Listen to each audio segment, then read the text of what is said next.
दृष्टांतों के हमारे अध्ययन के सत्र में हम एक जैसे दो परंतु अत्यधिक छोटे दृष्टांतों पर ध्यान देंगे जो यीशु ने अपने चेलों को दिए थे, और वे मत्ती अध्याय 13 की 44 पद के आरंभ से लेकर 45 पद तक पाए जाते हैं। और इन दोनों दृष्टांतों को गुप्त धन का दृष्टांत और अमूल्य रत्न का दृष्टांत कहा जाता है। मैं उन्हें संक्षिप्त में पढ़ूंगा और फिर उन पर टिप्पणी करूंगा। स्वर्ग का राज्य खेत में छिपे हुए धन के समान है, जिसे किसी मनुष्य ने पाया और छिपा दिया, और उसके कारण आनंदित होकर उसने अपना सब कुछ बेच दिया और उस खेत को मोल ले लिया।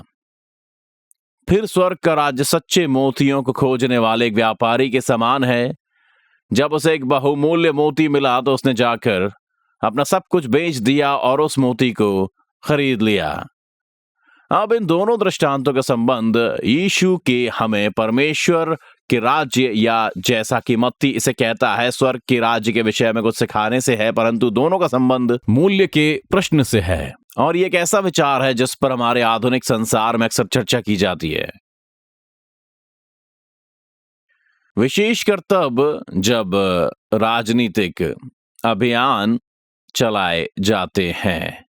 आप प्रत्याशियों को पारिवारिक मूल्यों या राष्ट्रीय मूल्यों या हर प्रकार के अन्य मूल्यों से संबंधित समस्याओं के विषय में बात करते हुए सुनेंगे, जिनकी संभवतः उन्हें परवाह है। परंतु मुझे जिस बात की चिंता है वह समकालीन संसार में शब्द के प्रयोग का तरीका है। ये अक्सर किसी मूल्य या मूल्यों का विचार होता है जिसे नैतिकता के पर्यायवाची के रूप में उपयोग किया जाता है, परंतु ये बातें एक जैसी नहीं है। मूल्यों का संबंध एक व्यक्ति के लिए किसी वस्तु के निजी मूल्यांकन से है। इसका अर्थ है वह वस्तु जिसे हम अपने आप के लिए महत्वपूर्ण समझते हैं या अपने लिए लायक समझते हैं, या कोई ऐसी वस्तु जिसे महत्वपूर्ण समझा जाना चाहिए।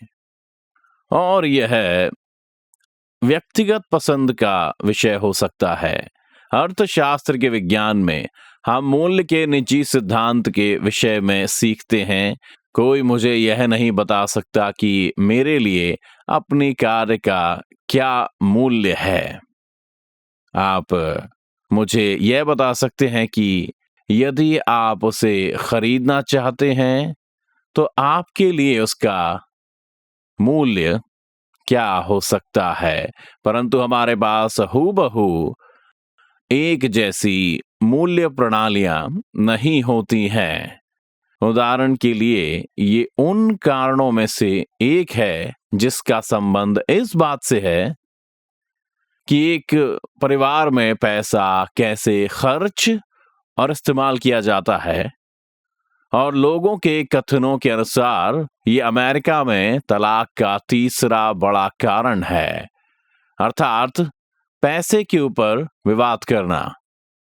क्योंकि जब दो लोगों का विवाह होता है तो वे विवाह में हूबहू अपने साथी के जैसी मूल्य प्रणाली को लेकर नहीं आते, और हर विवाह में, भले ही यह अरबपतियों का विवाह हो या कंगालों का, इसमें एक संयुक्त संपत्ति शामिल होती है जिसके मूल्य की सीमा होती है। और इसलिए जब जब किसी एक वस्तु पर $1 खर्च किया जाता है तो उसे किसी और वस्तु पर खर्च करने का अवसर खो जाता है। और यदि आपके घर में आपके पास सीमित मात्रा में पैसा है और एक पुरुष गोल्फ क्लब खरीदना चाहता परंतु महिला बिस्तर के लिए नई चादरें खरीदना चाहती है, तब तो इस बात के ऊपर आपका झगड़ा हो सकता है, क्योंकि पुरुष गोल्फ क्लब को चादरों से अधिक मूल्यवान समझता है और महिला का स्वभाव चादरों को गोल्फ क्लब से अधिक मूल्यवान समझने का है। इसलिए हमारे पास मूल्य की यह समस्या है, और जहां इसका संबंध नैतिकता से है वहां नैतिकता का संबंध निजी बातों से नहीं वरन वस्तुओं से संबंधित बातों से होता है। नैतिकता का संबंध इस बात से नहीं है कि हम किस बात को महत्व देते हैं या हम किस बात को अधिक मूल्य या कीमत वाली समझते हैं, बल्कि नैतिकता का संबंध इस बात से है कि हमें क्या करना चाहिए। वैसे जब हम इन दोनों प्रश्नों को आपस में जोड़ते हैं तो हम देखते हैं कि परमेश्वर की एक मूल्य प्रणाली है और हमारी अपनी मूल्य प्रणालियां हैं, और हमारी मूल्य प्रणालियां हमेशा परमेश्वर की मूल्य प्रणाली से सहमत नहीं होती हैं। और यह विषय जहां पर नैतिक हो जाता है वह यह है कि मसीहियों के रूप में हमें एक आदेश मिला है कि वह अपने व्यक्तिगत मूल्यों को परमेश्वर के उन मूल्यों के समानांतर लाने का आदेश है जो परमेश्वर स्वयं इस संसार की वस्तुओं को देता है। वैसे यीशु परमेश्वर के राज्य के आगमन की अपनी घोषणा में इस धरती की किसी ऐसी वस्तु की घोषणा कर रहा है जिसका मूल्य का पता लोग नहीं लगा सकते, क्योंकि अक्सर वे उसे अत्यधिक मूल्यवान नहीं समझते हैं। और इसलिए वह अपनी बात का उदाहरण देने के लिए ये दो छोटे दृष्टांत बताता है। पहला उस मनुष्य का दृष्टांत है जिसे एक खेत में बड़ा धन यानी खजाना मिल जाता है। वैसे हमारे पास ऐसी फिल्में और उपन्यास हैं जो खजानों की खोज और कैरेबिया के समुद्री लुटेरों पर आधारित होते हैं, जिन्होंने किसी सुदूर द्वीप पर बहुत बड़ा खजाना दफना दिया था और फिर वे एक नक्शा छोड़कर गए ताकि बाद में वे किसी और दिन आकर उसे फिर से ढूंढ सके। और नक्शे पर एक्स का निशान उस स्थान को दर्शाता है, परंतु फिर उनका जहाज डूब जाता है और कोई नहीं जानता नक्शे का क्या हुआ। देर सवेर किसी को वह नक्शा मिल जाता है और वे अत्यधिक उत्साहित हो जाते हैं और फिर वे इस आशा में खजाने को ढूंढने चल पड़ते हैं कि किसी तरह गाड़े गए खजाने का पता लगा सकें। वैसे प्राचीन संसार में बड़े धन और आभूषणों और खजाने को गुप्त रीति से खेतों में छिपा दिया करते थे।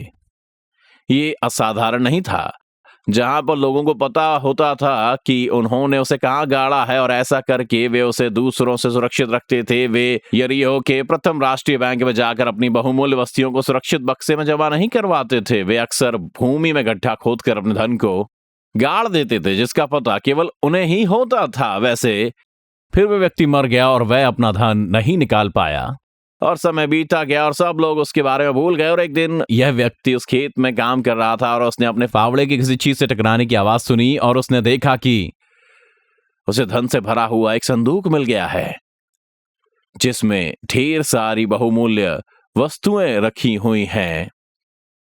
और स्पष्ट है वह उस खेत के स्वामी को नहीं जानता था। और यीशु यहां अत्यधिक विस्तार से नहीं बताता, बल्कि वह हमें केवल इतना ही बताता है कि वह मनुष्य जाकर अपना सब कुछ बेच देता है, यानी अपनी सारी संपत्ति बेच देता है, क्योंकि उसके भीतर एक जलता हुआ जोश था और वह यह था कि वह इतना पैसा जुटा सके जिससे कि वह जाकर उस खेत को खरीद सके जहां धन के गड़ा होने के विषय में उसे पता था। और एक बार जब वह उस खेत को खरीद लेता है तब वहां पर गड़ा हुआ धन भी उसकी संपत्ति हो जाता है। वैसे वह उस धन को चुराता नहीं है, वह केवल पैसे जुटाने का प्रयास करता है जिससे कि उस खेत को खरीदा जा सके।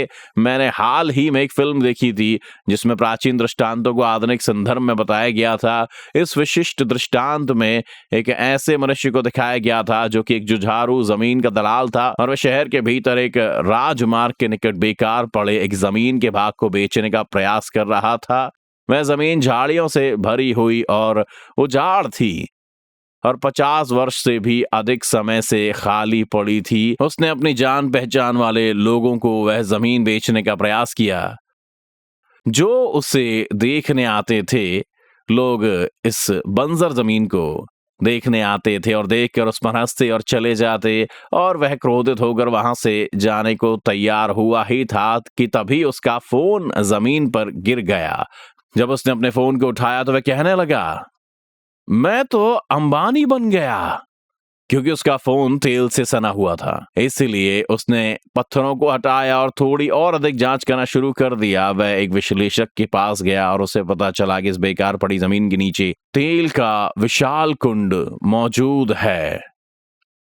उसने अपनी पत्नी को मनाने का प्रयास किया और कहा कि उन्हें उस जमीन को खरीदने के लिए पैसे जुटाना चाहिए। और कहानी इस प्रकार है कि वे अपने घर का सामान बेचने लगता है और वे अपना फ्रिज और अपना चूल्हा और अपना टेलीविजन और यहाँ तक कि अपना घर भी बेचने का प्रयास करते हैं। वे वहां अपने कपड़ों, अपने आभूषणों और अपनी सारी वस्तुओं को बेचने को तैयार हो जाते हैं, यानी सारी संपत्ति को, क्योंकि उन्हें पैसा जुटाने के लिए सब कुछ बेचना होगा ताकि वे उस जमीन को खरीद सकें जिसके विषय में वह मनुष्य जानता था कि उसके नीचे तेल का भंडार है।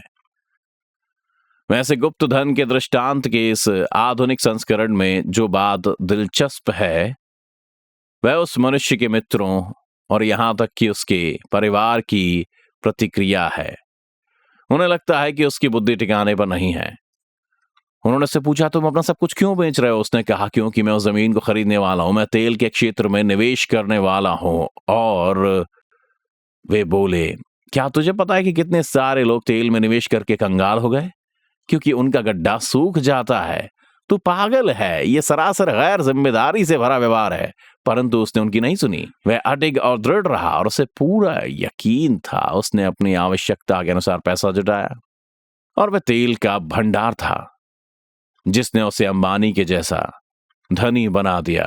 अतः अब वे अन्य धनी लोगों के क्षेत्रों में जाकर रह सकते हैं। यही विचार है। वैसे यहां इस मनुष्य की प्रक्रिया के विषय में कुछ भी प्रतिकूल या अनैतिक नहीं है। इस दृष्टांत का अभिप्राय अत्यधिक सरल है। इस मनुष्य को कुछ ऐसा मिल गया था जिसका मूल्य इतना अधिक था कि जब तक उसने उसे पा नहीं लिया तब तक उसे चैन नहीं मिला। उसने अपना सब कुछ त्याग दिया, यानी उसने अपना सब कुछ बेच दिया ताकि वह उस खेत को खरीद सके, क्योंकि वह जानता था कि उसमें गड़े हुए धन का मूल्य आंका नहीं जा सकता था। यीशु इसके साथ ही एक और दृष्टांत बताता है जो मोतियों का बड़ा व्यापारी था और प्राचीन निकट पूर्वी देशों के इस भाग में मोती आज की तुलना में अधिक दुर्लभ हुआ करते थे और मोतियों को हीरे, मणियों और पन्ना, सोना और चांदी के मूल्य से भी अधिक मूल्य वाली वस्तु के रूप में देखा जा सकता था। इस मनुष्य के पास शानदार मणियों का एक संग्रह था। फिर एक दिन उस मनुष्य को यह अति उत्तम मोती मिला जो कि अत्यधिक चमकदार और शानदार और इतना सुंदर था कि उसके संग्रह के सारे मोती उस मोती की चमक के आगे फीके लग रहे थे। इसलिए उस मनुष्य ने कहा, मुझे ये मोती पाना होगा।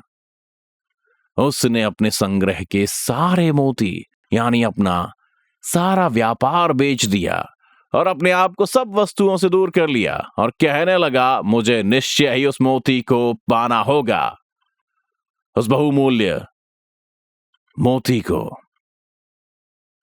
इन दोनों दृष्टांतों का सामान्य अभिप्राय यह है कि आपके पास इतनी अधिक बहुमूल्य वस्तु है जो इस योग्य है कि आप उसे पाने के लिए अपना सब कुछ बेच सकते हैं। और यीशु का अभिप्राय यह है कि परमेश्वर का राज्य इतना ही मूल्यवान है।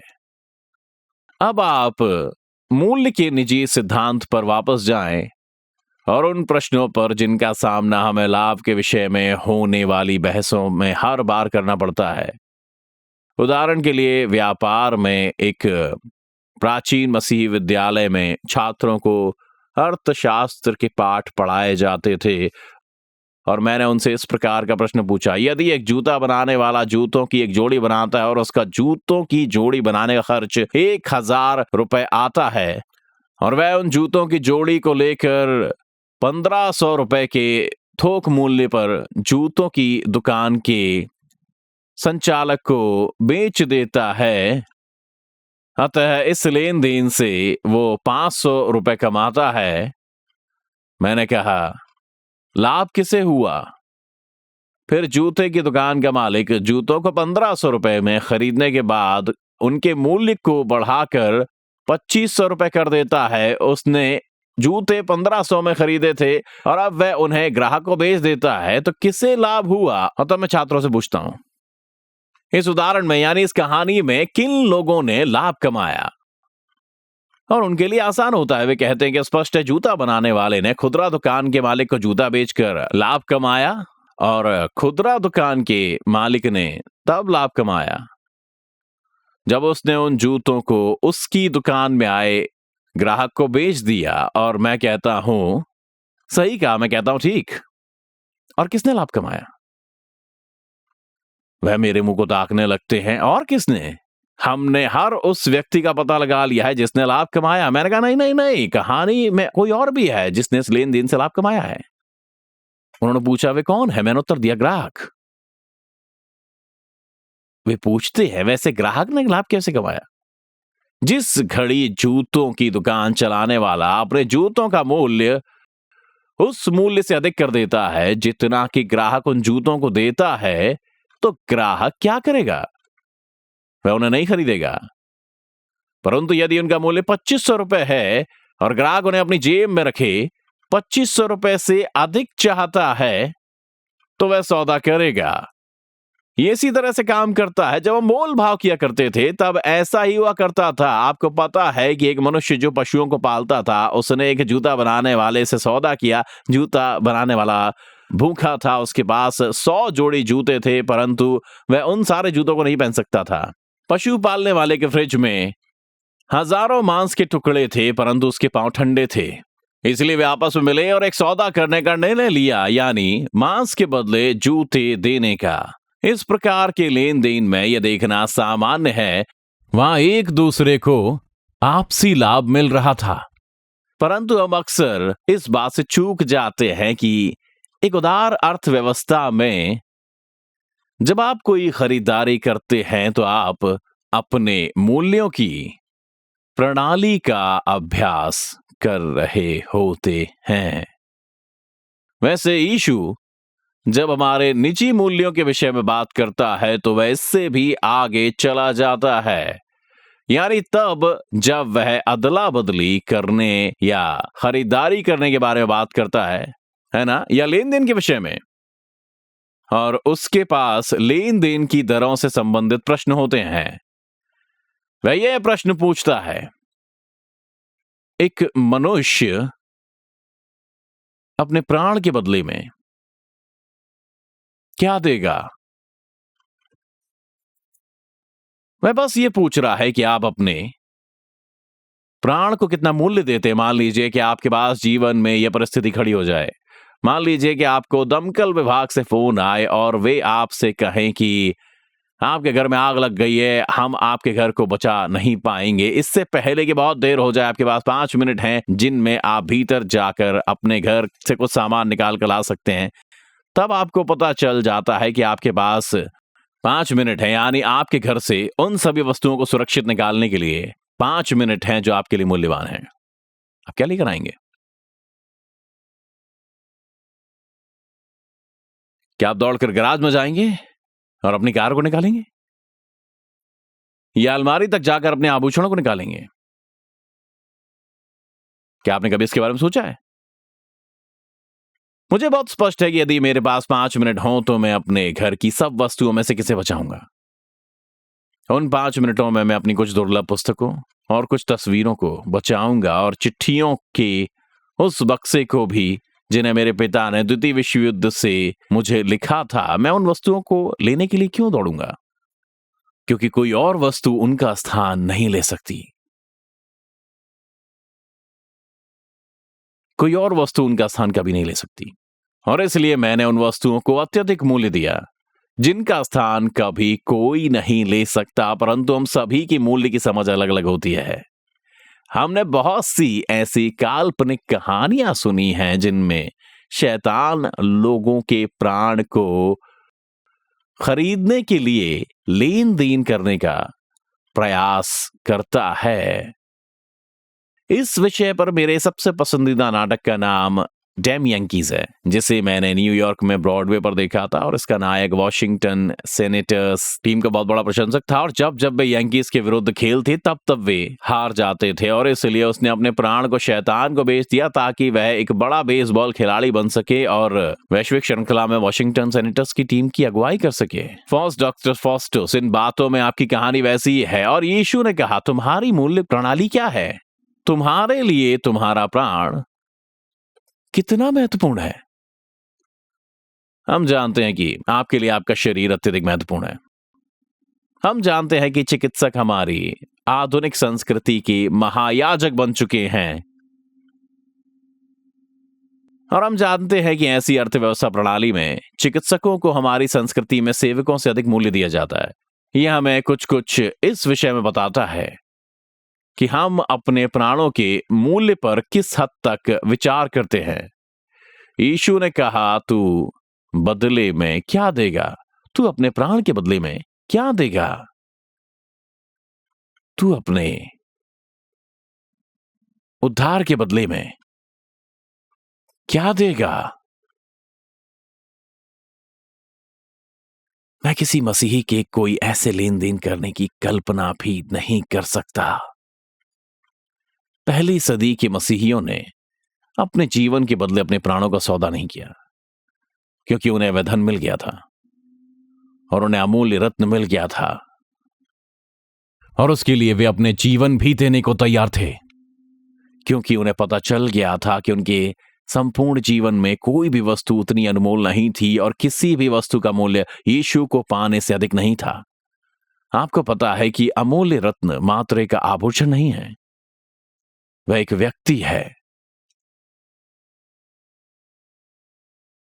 और यदि आपके पास वह है तो आपके पास सब कुछ है। और हमें इन दृष्टांतों को सुनना चाहिए, क्योंकि यीशु कहता है, परमेश्वर की मूल्य प्रणाली में जो वस्तु यीशु ख्रीस्त द्वारा लाई जाती है वह ऐसी वस्तु है जिसका मूल्य हर दूसरी वस्तु और हर उस सामान से बड़ा है जिसे हम इस संसार में इकट्ठा कर सकते हैं। और जैसा कि एडवर्ड्स कहा करते थे, विश्वासियों को यीशु की शिक्षा का पालन करते हुए परमेश्वर के राज्य में प्रवेश करना चाहिए। हमारे पास अमूल्य रत्न होना चाहिए। हमारे पास खेत में छिपा हुआ गुप्त धन होना चाहिए, क्योंकि मूल्य के संबंध में हम उसकी तुलना किसी वस्तु से नहीं कर सकते। मुझे लगता है कि हमें अपने मूल्यों का नियमित रूप से हिसाब किताब करते रहने की आवश्यकता है, और हमें यह देखना होगा कि क्या हमारे मूल्य परमेश्वर के मूल्यों से मेल खाते हैं कि नहीं। हमें बुलाया गया है कि हम ख्रीस्त के मन की खोज करें, जिसका अर्थ है उन बातों से प्रेम करना जिनसे यीशु करता है, और उन बातों से घृणा करना जिनसे यीशु करता है, और उन बातों का पीछा करना जिनका यीशु करता है, और उन बातों से भागना जिनसे यीशु भागता है। एक मसीही का जीवन इसी पर केंद्रित होना चाहिए।